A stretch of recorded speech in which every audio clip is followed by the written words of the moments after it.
The house is a nice thing. We all need to have a house. I'm not asking you to bulldoze your house, please. But there needs to be a sense of perspective. And house is the camp we return to in the evenings, just so that we can resume the battle the next day. We are not born to decorate the house, just as a warrior is not born to decorate the camp. The camp should be just basic enough, simple enough, so that it recharges us, revitalizes us. That's all. We don't need anything more from the camp. We don't have to put flowers here and then, lilies here and lotuses there, and all the time is going into that. And if you can't do that, you feel guilty. You're born to fight. You're not born for housekeeping. House is okay. We all need a place to return to and relax and eat and sleep. That's all. Namaste, Acharya Ji. Myself and my husband, it is personal question. Myself and my husband, we both are working, and working hours are almost same for us. When I come home, I feel responsible that I want to do this, that, and I don't have time to do that. Even my husband, he doesn't have time to do that. But during the work also, I keep in mind that I have that to do at home. Means household work keep me like pushing back from my work also, that I have that to do at home. Even at home, nobody is there except myself and my husband. That who will pick me that you are not doing this. But still, because I come from Haryana, where everything should be done by a woman, and I'm not blaming my husband in this, that he is not doing. I'm asking a question that why the thing is triggering me all the time, that I should do this and I'm not able to do this. I'm failing in becoming a woman. And this is my particular question, why I'm mentally not able to come out of this guilt. It's a very common situation. And thank you for raising this question, because a lot of working women face this guilt. They remain working, but they also keep feeling guilty that there is an important duty that they are neglecting, that there is some kind of morality they are violating. Yeah. It's simple to see.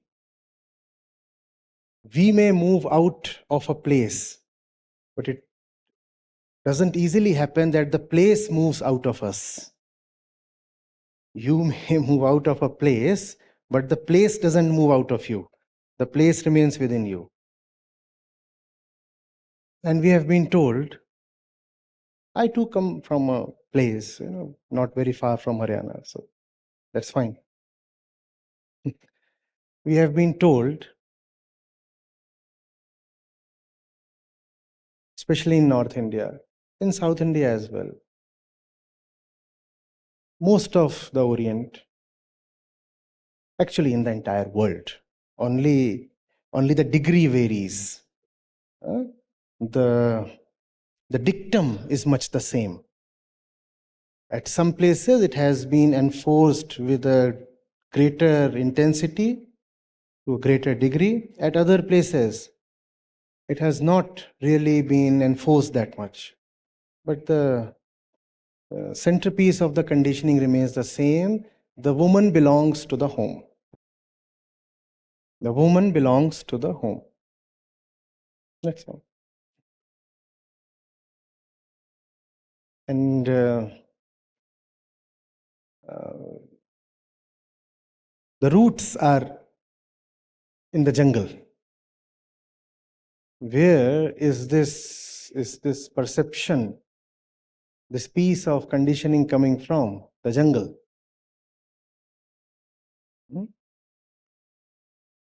In the jungle, it often did happen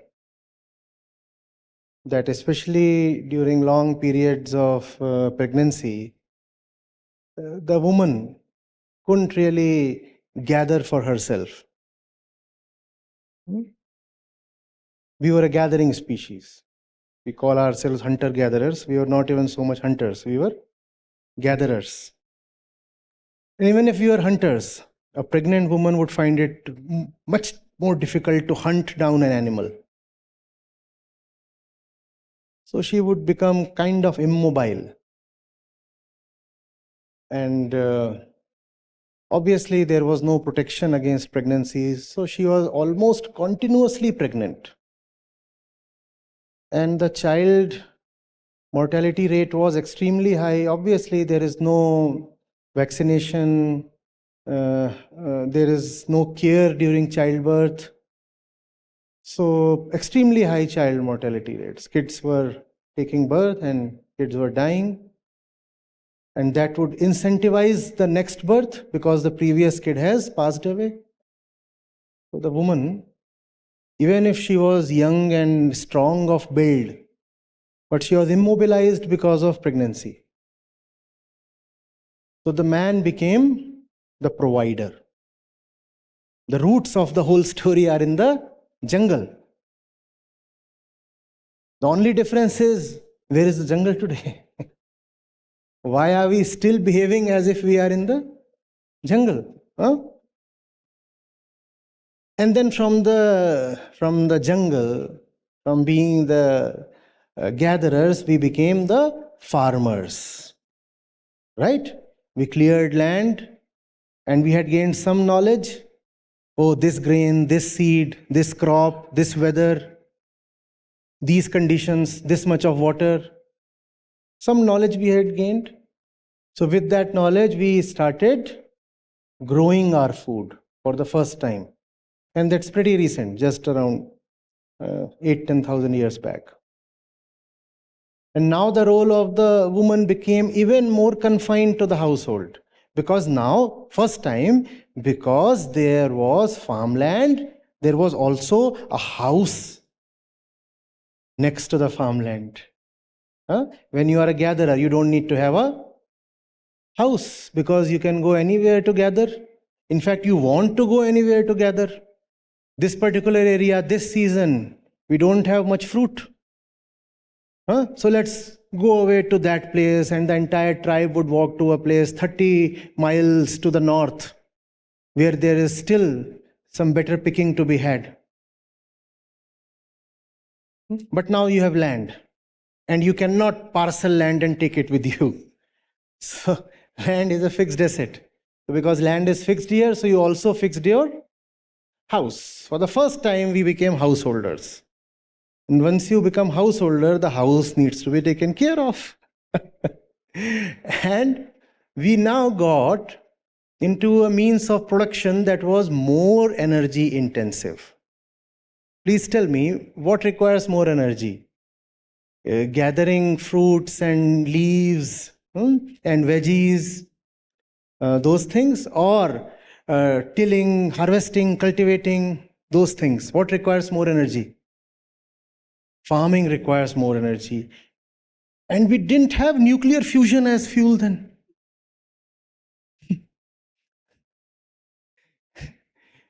The Industrial Revolution is just so recent. Yes? We didn't know where we could get our energy from. Yes? So the only source of energy was muscular energy. This thing that is happening in your cells and in the cells of animals. Yes? But even animals are not machines. They too need to be caught, and then the animal husbandry has to be taken care of, and then those animals have to be grazed and raised and fed. And even all that requires muscular energy. And first of all, as our physical build goes, muscular energy is more with the man. And secondly, again, the woman is always pregnant. She gives birth. The kid usually dies. And the husband is always ready to have sex. And there is no protection of any kind. In fact, the whole process of reproduction, even that is not very well medically understood. We do not even exactly know how reproduction happens. So continuous pregnancy. Now what can she do? She's sitting at home taking care of this one, that one is not well, that one is crying for food, some elder kid has run away and has to be brought back. and all the random nonsense of the.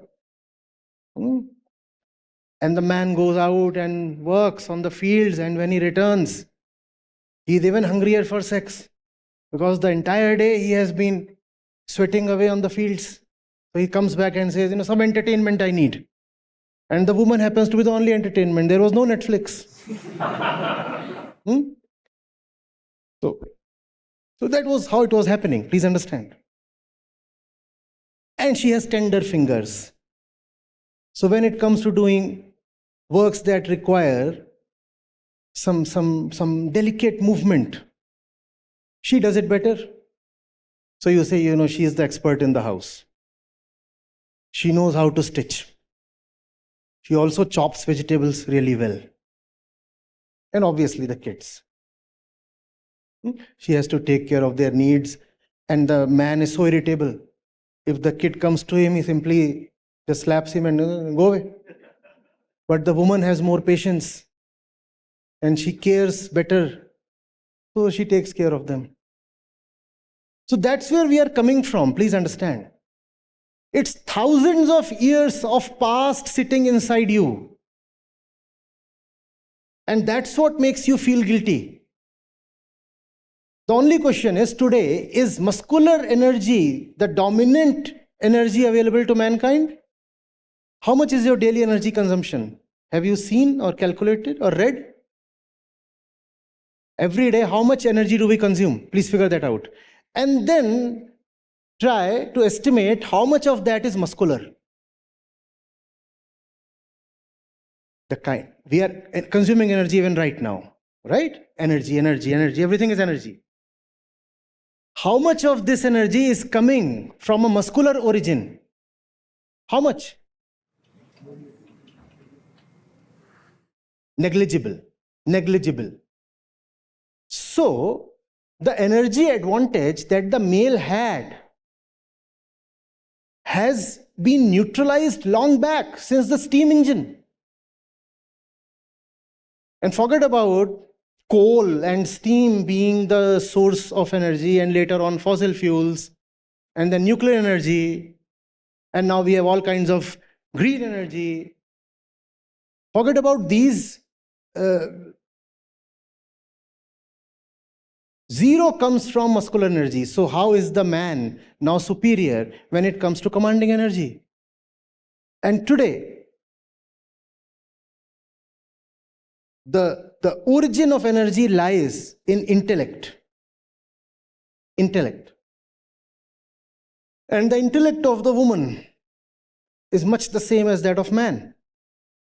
So there is no disadvantage that she has there. None at all. You don't fight your wars with a mace and a sword today, right? Gada yuddh to nahi karna ab. You fight through guns and missiles. And you don't require terribly big biceps to fire a missile. Or first of all, design and build a missile. What do you require? So there is no disadvantage that the woman has today. So there is no need for her to feel that her primary commitment is at the home.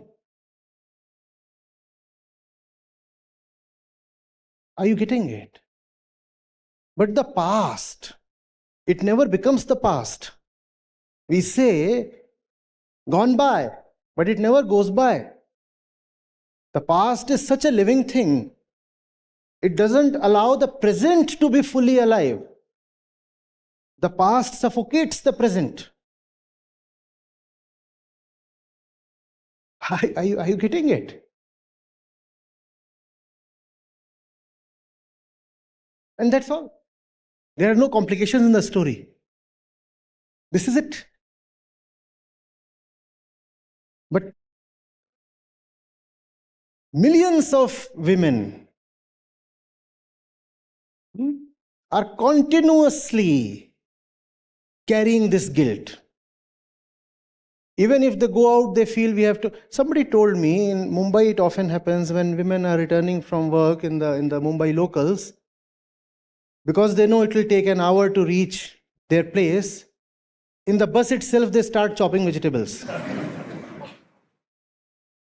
which is cute. But for the point that men never do it. And this is a working woman, probably earning as much as the man does, contributing as much to the household economy as the man does. But she necessarily has to undertake two jobs. She works two shifts. When the office shift is over, then the second shift starts. Because that inner thing is there. First responsibility is obviously the husband and the kids and the house. Other things come later. You know what the result of carrying this obsolete piece of conditioning is? So many organizations hesitate giving roles of responsibility and seniority and leadership to women because they know that for the woman the primary responsibility is the home. They know, all right, basic, junior level, beginner operations jobs, women are very good. More disciplined than men, committed, loyal, everything. And they are seen to not create as much trouble as men do. So organizations like to employ women at those levels, at the lower levels. But when it comes to leadership, they say, कल pregnant हो जाएगी, अभी छोड़ देगी. Company का क्या होगा? Company का क्या होगा? They'll not put that in writing. Because that's not taken fashionable to be said. But that's the concern of everybody who is responsible for the performance of an organization. They'll say, here is this individual, and this work is not her first love. Her first love is the house. How do we then rely on her? How do we rely on her? Because, and you would have heard of the term the glass ceiling. That's the reason fewer women rise to leadership positions in organizations. Because they keep displaying that the husband and the kid and the household is their first love. And if it is your first love, so it be. The company say, fine, then you take care of your first love.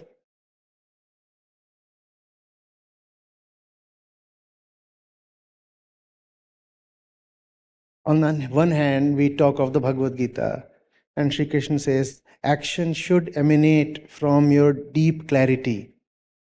On the other hand, we find that our action as women is emanating from centuries old conditioning. Forget morality. Religion is the big bap of morality. That which you are doing is not even religious. Even Sri Krishna would not agree with the mindset most women carry. What is the Bhagavad Gita saying? Your action must come from your deepest self-knowledge. Whereas as women, our action is not coming from deep self-knowledge. Instead, it is coming from primitive conditioning. Would Krishna be happy looking at the way we think and behave as women? No, he'll disapprove.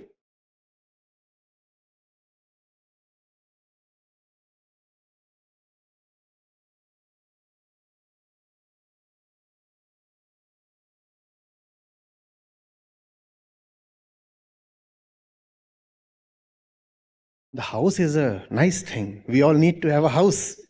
I'm not asking you to bulldoze your house, please.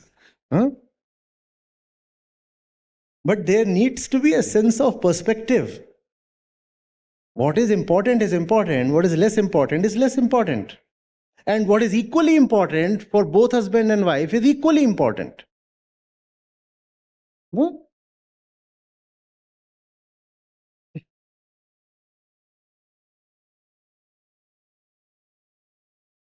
And then there are women, pardon me for saying something a little harsh, then there are women who want to justify their continuous presence within the four walls of the house. They say, you see, meals take 8 hours a day. Why must my breakfast and lunch and dinner should take 8 hours, lady? Please. No. Dinner itself takes 4 hours. I start preparing at 4 p.m. and then I put food on the table at 9 p.m. But why such elaborate arrangement, lady? Or is it so that you are trying to invert the whole process? Because you have loads of time. That's the reason you have invented a long process. Why do you want to cook meals that take 4 hours or 4 weeks to cook?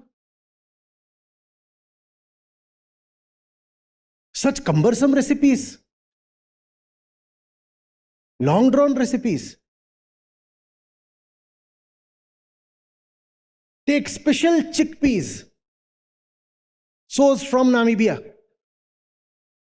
only through the Afghan route. Then soak them in water for 32 days.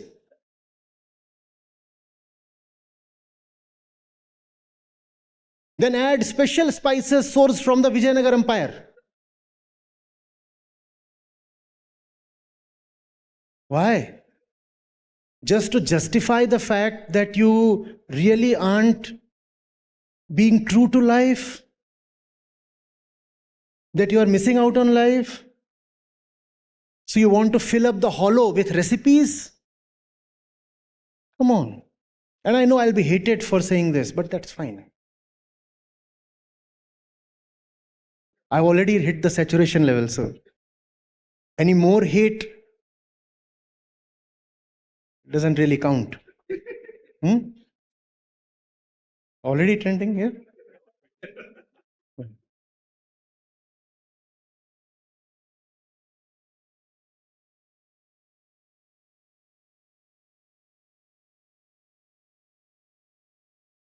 Or this fetish with having a zero bacteria house.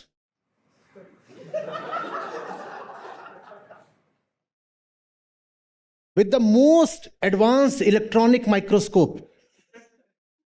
I'll hunt for the last speck of dust and clean it. And say then, dusting consumes 26 hours a day. What can I do? Why do you need to be so particular about dusting?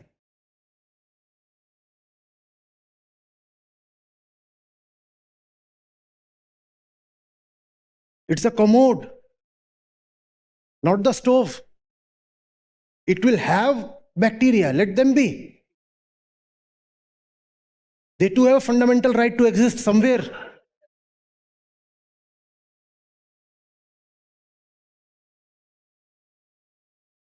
I'm not asking you to not flush or not clean, but please understand, there are limits to everything. And then, सफाई तो करनी पड़ती है ना, 8 घंटा लगता है. क्यों लगता है?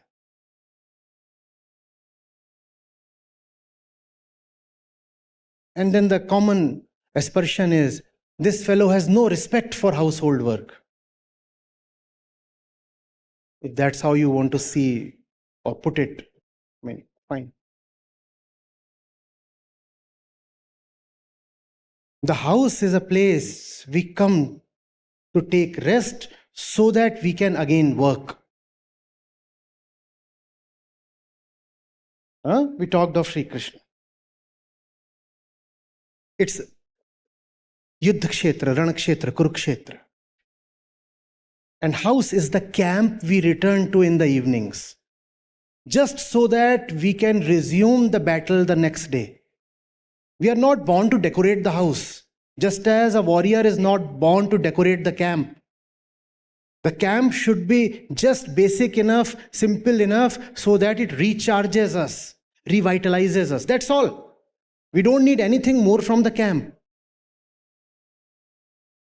We don't have to put flowers here and then, lilies here and lotuses there and yeah, nice. All the time is going into that. And if you can't do that, you feel guilty. Hubby loves fresh lilies. I couldn't put them at the right place. Now my love is at stake.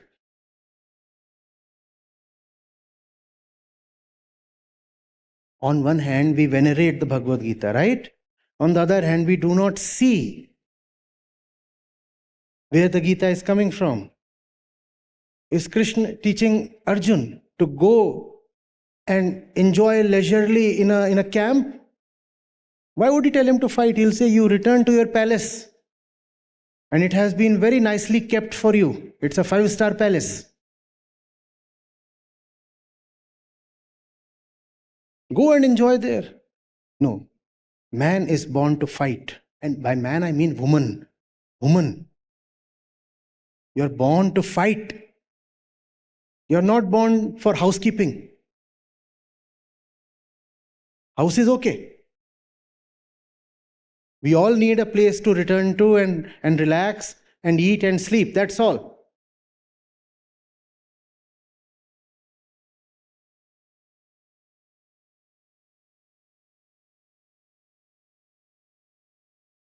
That's my, description of hell. A beautifully kept and well-maintained house where you have all the time to relax and no great purpose to accomplish. Beautiful house, huge television, great amenities, all luxuries, everything to pamper you and comfort you.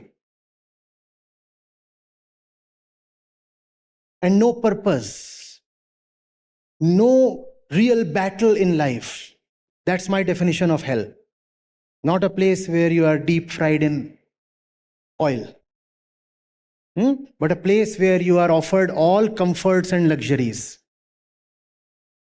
Have you seen some of those luxury beds? I wonder, how much human effort has been wasted on this? Why does one need such an elaborate bed like this? You just have to sleep, right? After you sleep, will you remember what bed you have fallen asleep on? So why not be sufficiently tired and just fall asleep anywhere? Because you are anyway not going to remember, right? And once you get up again, you have to rush to somewhere, so you will again not remember where you slept. But such elaborate beds, and they become people's ambitions. One day I'll earn so much that I'll have such a bed. The earth is going to be the final bed. And you will sleep for very long there. Nobody to wake you up. As long as you're alive, why care so much about beds and sleeping? Get up, rush, work, have a purpose.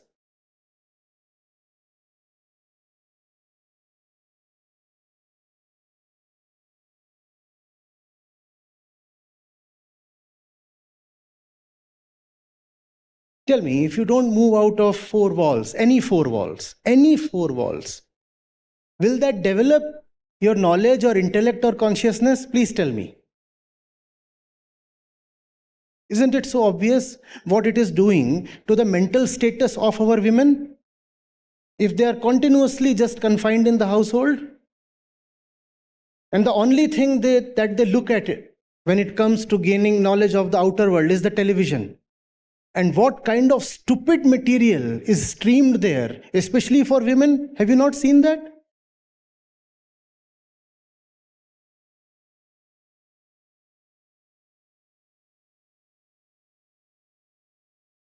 As if we are still in the jungle.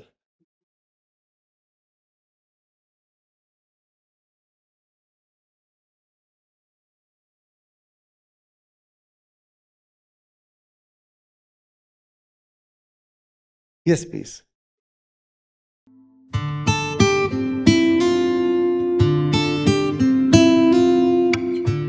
So, Namaste Acharya Ji. I'm Ravisha. I'm Varun. So, we have been listening to you from last 5 months, and I started listening to you from YouTube last year. After listening to the Gita community and your sessions, I could see that now I can differentiate between what is right and wrong. And you, from your teachings, you have told us not to bow down in front of the power and the money. So, what to pursue, which is right in your life. I have started seeing the things objectively, ending all my superstitions, and to inquire into the things. Many of the teachings Ravisha has mentioned that we have been benefited a lot from the teachings of Acharya Ji, and we are here in the US. Whenever we find time, we listen to him, and it has been a great journey so far.